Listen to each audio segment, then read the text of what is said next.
أعوذ بالله من الشيطان الرجيم بسم الله الرحمن الرحيم يا أيها الذين آمنوا اے هاغ کسانو چی ایمان مراوڑے لا تکونو کالذین مکے گئی تاسو پشاند هاغ کسانو آذو موسیٰ چی تکلیف ورکڑیو حقی موسیٰ علیہ السلام لرا خپکڑیو حقی موسیٰ علیہ السلام لرا فبرأہ اللہ مما قالوا پس پاکڑلو اللہ تعالی موسیٰ علیہ السلام لرا مما دہاغی سنا قالوا چه غیب ویل وکان عند اللہ وجیہا او دا موسیٰ علیہ السلام پنزد اللہ باندے وجیہا خاوند عزت مخورس سڑے خاوند لوی مرتبے یا ایها الذین آمنوا اتقوا اللہ اے ہاغ کسانو چی ایمان مراوڑے زان بچ کیدنا فرمانید اللہ نا وقولوا قولا سدیدا او وائے تاسو وینا حقا وینا سما برابرا یصلح لکم اعمالکم سمبکڑی اللہ تعالی استاسو دپارا عملون استاسو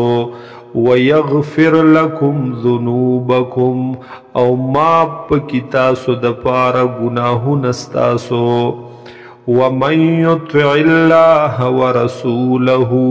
او ہاغ سوک چی تابداری وکڑد اللہ او دا رسول دا حغا فقد فاز فوزا عظیما یقینا کامیاب شودے پا کامیابی لوی سرا انا عرضنا الامانتا بے شک من پیش کرلو امانت لرا ذمواری لرا علی السماوات والارض